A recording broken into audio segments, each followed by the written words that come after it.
O Fundo Imobiliário RDM11 anunciou aí, né, mais um pagamento de proventos. Bom, o mês passado ele distribuiu aí 71 centavos por cota e esse mês ele vai distribuir aí 76 centavos por cota.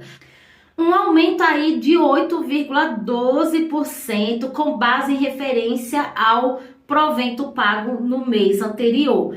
Bom, gente, o fundo IRDM11 ele tem sofrido bastante, tem caído muito o preço aí da sua cotação, tá? Eu estou aqui com o gráfico dele aberto e no mês 2, tá, de 2021, ele teve a sua alta histórica aí e chegou ao preço de R$ 157,10.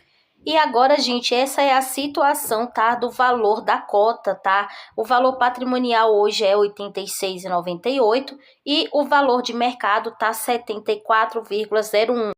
PVPA está 0,85, que nos mostra que se alguém por acaso comprar, né, está comprando aí com um desconto de 15%. Já está aqui com o relatório gerencial aberto e um dos motivos que a gente vai ver por que a cota está caindo tanto, né? Ou seja, despencando o seu preço.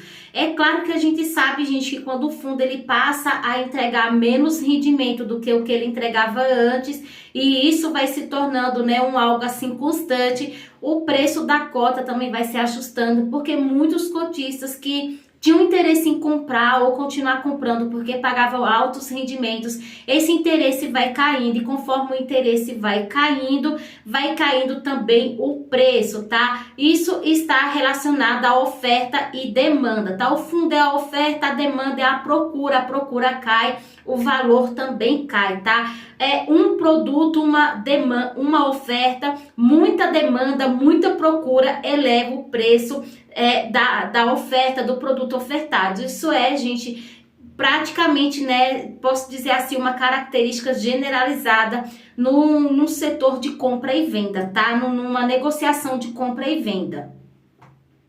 Então aqui, gente, um dos motivos tá aqui, tá? Olha só, o rendimento distribuído referente ao mês de outubro foi de 71 centavos, valor equivalente a uma remuneração bruta de imposto de renda de 96,55% do CDI.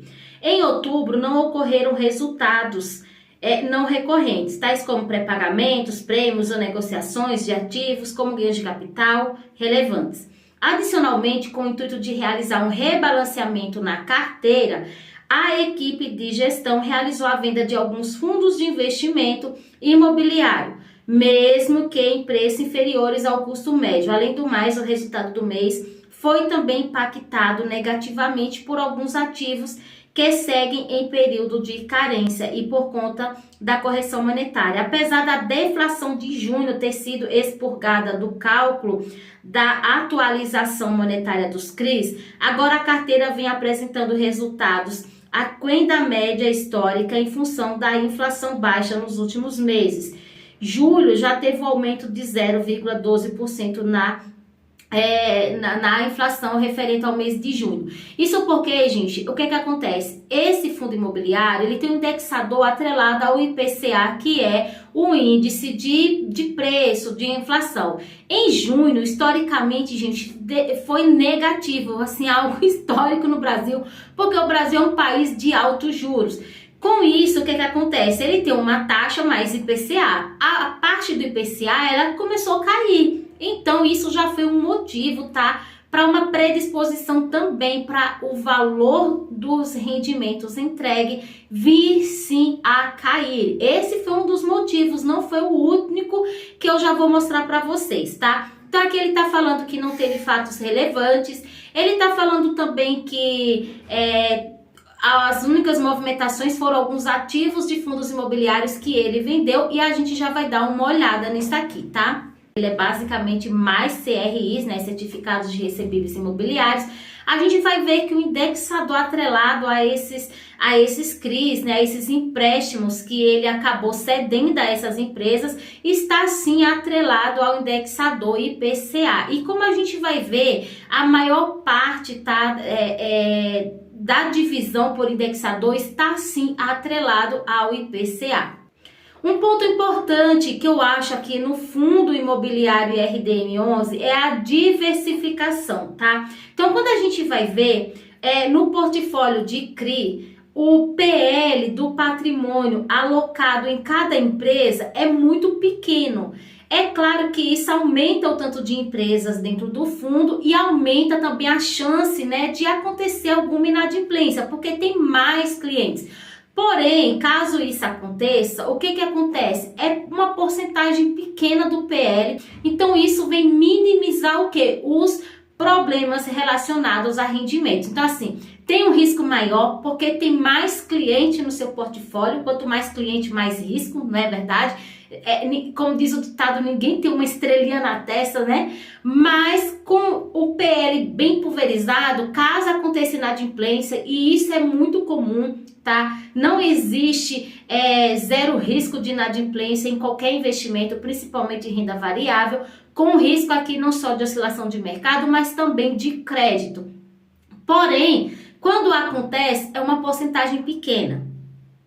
Fora isso também, gente, teve alguns fundos imobiliários que também fazem parte, tá, do portfólio do fundo. Como a gente vai ver aqui, agora eu estou vendo a carteira de FII, tá, do fundo, ou seja, dentro do portfólio, porque o portfólio é todos os ativos que o fundo possui. E dentro desse portfólio tem vários ativos, porque sim, apesar de ser considerado um fundo imobiliário de papel, porque ali 2/3 da sua carteira está concentrado em papel, ele também se torna híbrido, porque ele tem ali investimentos em fundos imobiliários, investimento em CRIs, pode ter fundos de investimento em renda fixa, então ele acaba que se torna, né, aí um segmento híbrido, tá bom? Fora esse critério aí de ser indexado ao IPCA que, né, tá baixo, né?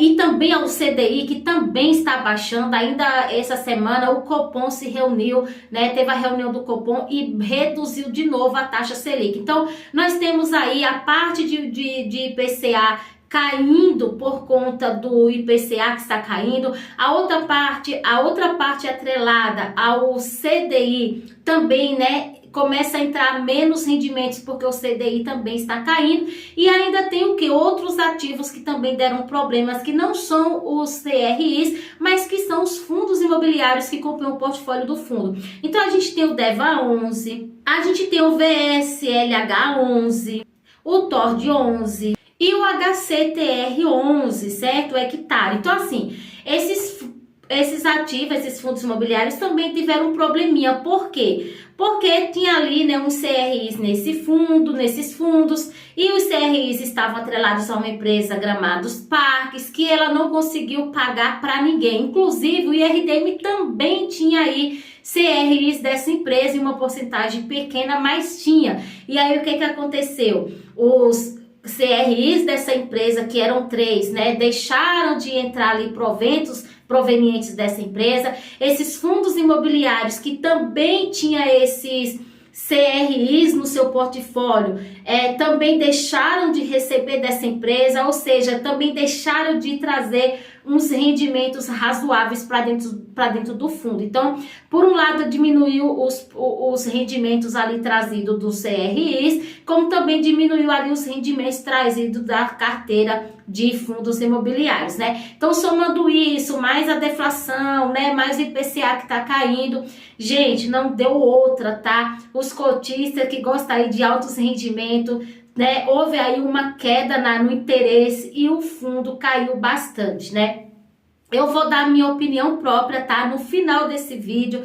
E é claro que você também pode deixar sua opinião aqui. Lembrando que esse vídeo não é uma recomendação de compra nem de venda de ativos. Bom, gente, aqui vocês podem ver, tá, a distribuição da carteira por ativo. 71% são em CRIs, 19% são em fundos imobiliários. Tem aqui 5% em caixa e 3,69% aí em fundos imobiliários, que eles separam porque consideram aí parecido com renda fixa, tá? Na distribuição por indexador, tem aqui 60,37% é IPCA, 19% aqui, né, FI. Tem aqui também 10 mais 5, né, 15% aí em CDI, tá? O restante é IGPM, pré e IGPDI. Aqui ele traz um resumo da movimentação, do que ele vendeu e do que ele comprou, algo que ele comenta lá no início no relatório gerencial. Aqui ele traz as operações, né, que tiveram problema, como os CRIs aí. Alguns estão em reestruturação devido a atraso e estouro no custo da obra. E aqui tem também os CRIs, né, do Gramados Parques, que já foram aí, né, vencidos, né, já estão em vencimento, e antecipação de garantias. Isso ocorre quando a empresa tem um problema, não pode pagar, já faz logo a antecipação do vencimento e o fundo já recorre aí, né, junto aos advogados, as suas garantias que foram abordadas antes mesmo dele ceder esse empréstimo para a empresa. E aqui, gente, como vocês podem ver, tá? O meu provento esse mês do IRDM 11 vai ser um total de R$ 48,50, tá? E nesse período de 1 ano e 8 meses investindo e recebendo proventos do IRDM 11, eu já vou recebi, dá um total aqui de R$ 549,41. E a minha opinião sobre esse fundo, para mim é um bom fundo, tá?